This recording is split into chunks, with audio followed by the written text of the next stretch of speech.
Bon, vous le savez probablement déjà, mais au cas où vous ne le sauriez pas, pour remettre un petit peu de contexte pour cette vidéo, il y a eu ces derniers jours une démo de Test Drive Solarcron, une démo qui s'est terminée le 17 juin 2024, démo qui a duré une dizaine de jours, sur laquelle on a pu tester vraiment beaucoup de choses à propos du jeu. Cette démo, c'était l'occasion pour les développeurs du jeu d'avoir le retour des joueurs sur plein de choses, sur plein de fonctionnalités, sur l'optimisation, sur la physique, sur la progression, des retours qu'ils ont eu directement via le Discord du jeu, mais aussi via les réseaux sociaux, via les commentaires qu'ils ont vus sur différentes vidéos YouTube, mais aussi via un formulaire auquel vous pouvez accéder si vous avez joué à la démo. Normalement, vous avez dû recevoir d'ailleurs ce petit formulaire dans vos mails ces derniers jours. Formulaire dans lequel vous pouvez donner votre avis tout simplement sur plein de détails à propos du jeu. Et maintenant, voilà que les développeurs du jeu ont eu le retour de plein de joueurs. Ils ont participé à une interview sur la chaîne de Traction.gg, qui est une chaîne anglophone d'actu jeux vidéo. Ils ont eu une interview et il y a pas mal du coup de choses assez intéressantes dans cette interview. Il y a pas mal de réponses justement aux questions que les joueurs se posent. Et cette interview, je ne l'ai vue partagée nulle part dans le monde du jeu vidéo francophone. Je ne l'ai pas vu sur YouTube, je ne l'ai pas vu non plus dans les médias écrits, genre voilà, forum de jeux vidéo ou ce que vous voulez. Donc aujourd'hui en vidéo, je vous propose un petit récapitulé des choses les plus intéressantes de cette interview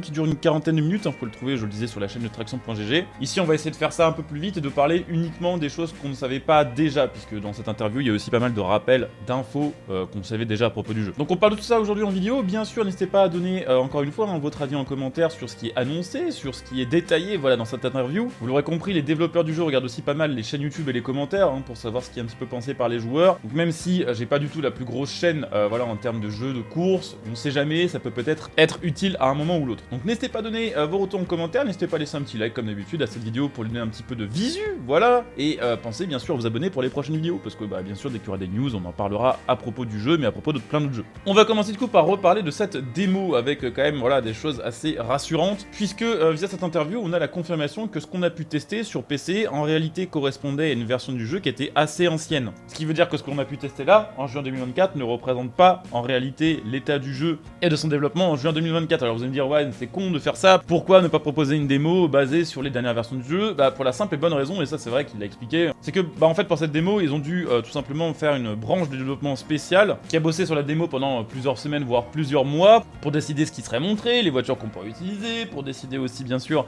quelle partie de la map on pourra avoir, et tout simplement aussi pour éliminer un maximum de problèmes majeurs de cette version de la démo, ce qui prend des semaines voire des mois, et forcément pour faire tout ça, ils ont besoin d'avoir une version définie du jeu. Donc il y a un moment dans l'histoire du développement de TDU Solarcron où ils se sont dit on prend cette version, on commence à taper dessus pour la démo, et en parallèle de ça, l'équipe principale qui travaille sur le jeu final continue d'optimiser, continue de travailler des trucs sur le jeu. Donc ce qu'on a testé en juin ne correspond pas à là où en est le développement du jeu en juin. Et il a expliqué que justement il y avait beaucoup de choses qui avaient été remontées par les joueurs, donc beaucoup de problèmes qui avaient été corrigés déjà entre temps sur la version, on va dire live, la version la plus avancée du développement du jeu, et que pas mal de problèmes remontés par les joueurs étaient déjà dans la liste des problèmes à fixer sur le jeu et étaient déjà dans la roadmap, donc on va dire dans la liste des choses à faire tout simplement sur le jeu avant sa sortie, notamment l'optimisation. L'optimisation, ils ont expliqué que voilà, en fait de leur côté le jeu était déjà bien plus optimisé que ce que nous on a pu tester. Alors il n'y a pas eu de chiffres très précis à ce sujet là, on sait pas vraiment combien entre guillemets de FPS on va gagner d'ici la sortie du jeu final, mais on sait que ça tournera mieux, et honnêtement c'est une bonne nouvelle parce que c'était compliqué pour certains sur la démo, même avec un bon PC c'était parfois assez chaud. Ils ont également expliqué avoir retravaillé la physique et le comportement de certains véhicules et adapté, voilà, retravailler les détails du pilotage de certains modèles selon tout simplement ce qui était remonté par la commu. Et tant qu'on parle de physique et de conduite, sachez que ils ont expliqué qu'il y avait évidemment une partie du staff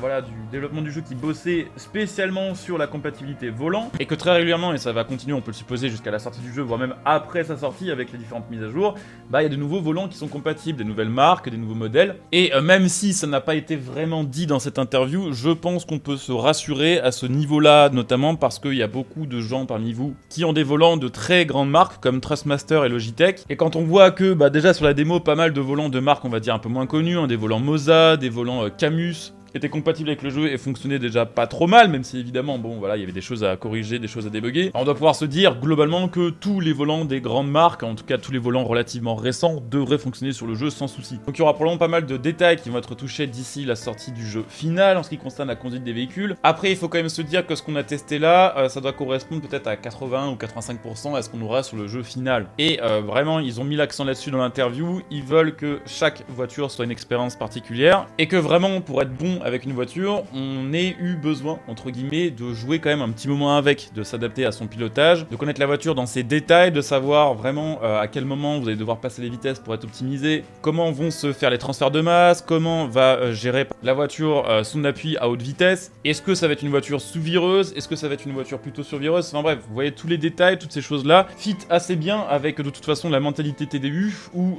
vous allez changer assez peu régulièrement de voiture, mais vous allez vraiment apprendre à connaître votre voiture sur plusieurs heures de jeu, et au bout de plusieurs heures de jeu, vraiment réussir à faire des choses avec votre voiture que vous n'auriez pas réussi à faire, on va dire, de base. Donc la base de la physique est là, il y a des choses qui vont être améliorées et changées, mais il va falloir aussi se dire que on n'est pas sur un jeu qui se veut aussi facile à prendre en main qu'un Forza Horizon, et que pour être bon, il va falloir du temps, il va falloir progresser. D'ailleurs, en parlant de la progression, sachez que apparemment sur le jeu final, les voitures vont avoir des prix un peu plus élevés que sur la démo. Alors je reprécise quand même les gars, pour ceux qui n'ont pas testé la démo et ceux qui ont juste vu passer des screens du jeu, que la monnaie dans le jeu, c'est pas des euros. Donc quand vous voyez une Nissan GT-R qui est à 1,4 million en salle des ventes, essayez s'il vous plaît de vous rappeler que ce jeu ne se passe pas dans la zone euro, ce jeu se passe à Hong Kong Island et que là-bas le dollar hongkongais vaut 10 fois moins cher que l'euro. Ça c'est la théorie. Et surtout ce qu'il faut se dire, c'est que en fait les prix d'un jeu n'ont pas forcément besoin de fit non plus avec les vrais prix. C'est pas parce qu'une voiture est à 87 000 € en vrai qu'elle doit être à 87 000 crédits sur un jeu. Ce qui compte, ça va être, on va dire, le rapport entre la quantité de crédits qu'on va gagner à la fin d'une épreuve et la quantité de crédits qu'il va falloir dépenser pour acheter une voiture. Sur TDU, ça a toujours été long pour s'acheter des voitures, justement parce que, comme je l'expliquais, ils tiennent à ce que vous conduisiez longtemps une voiture pour la connaître par cœur et que vous ayez vraiment, on va dire, une relation avec, voilà, avant de changer de modèle. Et c'est vrai que la meilleure manière pour ça, c'est de rendre, on va dire, l'achat de voitures plus difficile et moins fréquent. Sur Solar Crown, on n'aura pas 50 voitures en une heure, comme ça peut être le cas sur un Forza Horizon 5. Et justement, sur la démo, certains avaient réussi à trouver déjà des méthodes de farm qui faisaient qu'ils étaient capables de se payer 3-4 voitures dans l'heure. Et ça, c'est déjà un peu trop, entre guillemets. Donc si j'ai bien compris, parce que je voudrais pas dire de la merde, normalement les voitures sur le jeu final seront plus chères, ce qui veut dire qu'il va falloir plus de temps de jeu avec une voiture avant d'en changer. Mais personnellement, ça me va très bien et je pense que ça ira très bien à une bonne partie de la communauté. Bon, ils ont aussi reparlé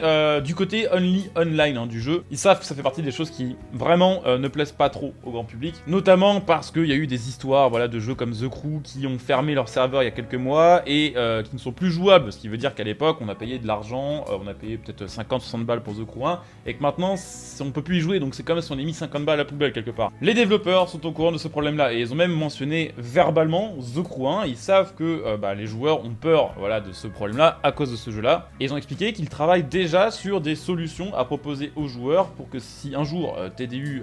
se termine, si un jour il n'y a plus de mise à jour et plus assez de joueurs pour que y a des nouvelles choses et que les serveurs soient fermés, il y a quand même une solution pour qu'on puisse continuer à jouer au jeu tout simplement. Donc là-dessus c'est assez rassurant, on en avait déjà entendu parler mais là c'est cool d'avoir vraiment quelqu'un qui nous le dit. Malheureusement dans cette interview ils n'ont pas profité, on va dire, d'aborder ce sujet pour nous dire si oui ou non on aurait la possibilité de faire des courses en solo dans le jeu, même si on est connecté au serveur en permanence, on aimerait pouvoir des fois lancer juste avec des IA et pas forcément contre des joueurs en permanence. Ce sera un peu le meilleur des deux mondes, pouvoir croiser autant de joueurs que l'on souhaite dans l'open world et être contre des IA si on le souhaite dans les courses, pour éviter justement de jouer contre des joueurs un peu toxiques, pour éviter de jouer contre des gens qui vont poncer dans les virages, et pour éviter surtout, si on a une connexion pas ouf ou s'il y a un problème de serveur, d'avoir des temps de matchmaking ultra longs pour arriver des fois à des matchmaking qui vont fail juste avant le lancement de l'épreuve et avoir attendu pour rien. Ils n'ont pas reparlé de ça, j'espère qu'ils en reparleront d'ici la sortie du jeu parce que honnêtement je pense que s'ils nous garantissent que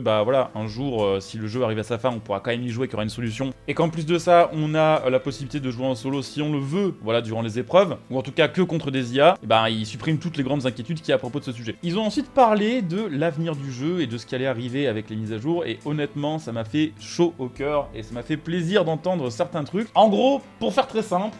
si la communauté veut quelque chose sur le jeu et que c'est quelque chose qui est beaucoup demandé, que ce soit une feature, que ce soit un modèle de voiture, les développeurs l'ajouteront sur le jeu. C'est quelque chose qui a été dit vraiment dans le début de l'interview. Ce jeu deviendra ce que veulent en faire les joueurs. Alors dans un certain cadre quand même, et avec certaines limites, c'est qu'ils ne veulent pas ajouter sur le jeu des choses qui ne sont pas dans l'ADN de TDU. Mais pour vous donner quand même 2 exemples de choses qui peuvent être très très cool et qui peuvent arriver sur le jeu, il y a déjà les motos. Les motos, il y avait eu des motos sur TDU1 et sur TDU2. Moi personnellement, j'aimais pas plus que ça. J'ai toujours été plus branché voiture que moto. Résultat, bon, j'ai pas beaucoup joué avec les motos sur TDU1 et TDU2, mais c'était présent. Et il y a des gens qui aimaient les motos sur ce jeu à l'époque et qui se posent la question, voilà, de est-ce qu'il y aura des motos sur Test Drive Solar Crown? La réponse est la suivante. Le premier jour, en tout cas Day One, et à la sortie du jeu, il n'y aura pas de motos. Mais si la commu demande des motos, alors des motos seront ajoutées sur le jeu. Et cette logique-là, on peut tout simplement l'appliquer à plein de trucs. On sait par exemple qu'un truc qui est très demandé sur le jeu, c'est le retour justement un petit peu des services d'agents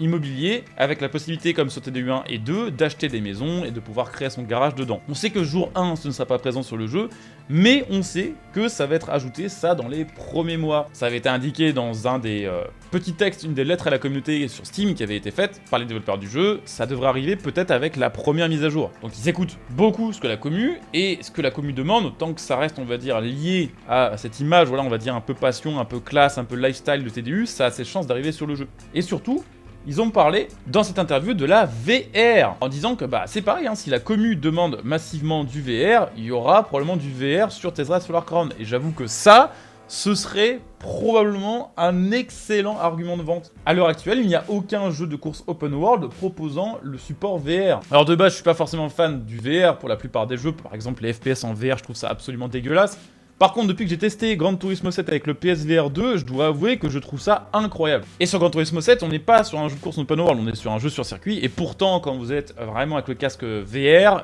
vous avez l'impression d'y être, c'est assez bluffant. Ce serait incroyable d'avoir la VR sur un jeu comme Solar Crown, qui se déroulerait du coup en open world, dans lequel du coup, on pourrait se balader tranquillement à bord de nos voitures, totalement immergé dans l'ambiance, dans l'habitacle, avec le casque VR, ce serait absolument incroyable. C'est un truc qui peut arriver sur le jeu, ils ont déjà, je crois, hein, si j'ai bien compris encore une fois, commencé à étudier certains devices et certains voilà, appareils de casque VR, pour voir un petit peu comment ça pourrait passer niveau optimisation. Si ça arrive, je pense que c'est un gros game changer. Forza ne propose pas de VR, The Crew ne propose pas de VR, et Need for Speed ne propose pas de VR, ce serait incroyable d'en avoir sur TDU. Ils ont aussi dit un truc assez cool, alors le problème c'est que là on peut imaginer un petit peu tout ce qu'on veut, mais la personne donc, qui a fait l'interview, hein, qui est Guillaume Guinet, si je ne dis pas de bêtises, a expliqué qu'il prévoyait des choses dans les mises à jour du jeu qui étaient un peu inédites, disons, et qu'ils n'avaient jamais vu de leur côté d'aussi grosses choses que celles qui vont être ajoutées sur le jeu en mise à jour chez la concurrence. Donc après, on peut un peu tout imaginer, on ne sait pas vraiment voilà, à quel point et jusqu'où ça va, mais on nous a dit que le suivi du jeu et les mises à jour seraient massives. Donc hâte de voir. Et puis pour terminer, ils ont aussi parlé un petit peu, alors ça c'est vraiment la petite question de chill, voilà, histoire de terminer la vidéo tranquillou. Ils ont parlé de la version Switch, puisque effectivement, rappelez-vous à l'époque, quand TDU Solar Crown était annoncé pour la première fois, déjà, il devait sortir sur Xbox One et sur PS4, en plus de sortir sur Xbox Series et sur PS5. Alors on avait appris hein, évidemment que ça avait été annulé ces versions ancienne génération, parce que bah, justement c'était l'ancienne génération et que bah, le jeu sortant en 2024, ça n'aurait aucun sens de le sortir également sur PS4 et sur Xbox One. Mais surtout, à l'époque, était mentionnée une version Nintendo Switch qui, officiellement, n'a jamais été annulée et qui, en fait, n'est toujours pas annulée. Ils ont expliqué dans cette interview que bah, ils n'avaient pas envie de lâcher, on va dire, le marché Nintendo, qu'effectivement, bah, c'est vrai, hein, sur Nintendo Switch, il n'y a pas de jeu de course open world, il n'y a pas de Forza, il n'y a pas de Gran Turismo, tout ce que vous voulez, et que arriver avec un TDU sur Switch serait très cool. Le problème aussi, quand même, c'est que bah, la Switch, c'est pas une console extrêmement puissante, et pour l'instant, en gros, ils n'ont pas réussi à trouver une version du jeu suffisamment cool pour la sortir pour l'instant sur Switch. Voilà, donc plein de bonnes choses au final dans cette interview-là, plein d'informations assez rassurantes. Alors je ne sais pas trop si on aura d'autres grosses informations sur le jeu d'ici sa sortie, faut pas oublier que dans 1 mois et demi, 2 mois grand max, il y a une autre bêta sur console ce coup-ci, sur PS5 et sur Xbox Series, que cette bêta-là ce sera, bah voilà, 2 semaines seulement avant la sortie du jeu final. Très hâte de voir ce que ça va donner sur console, je testerai aussi sur console même si de mon côté je vais surtout sur PC. Mais en attendant, en 2 mois, on peut se demander un peu ce qu'ils peuvent dire de plus sur le jeu, surtout que bon bah là ils l'ont bien confirmé dans cette interview-là. On va dire que ce qu'on a vu sur la démo,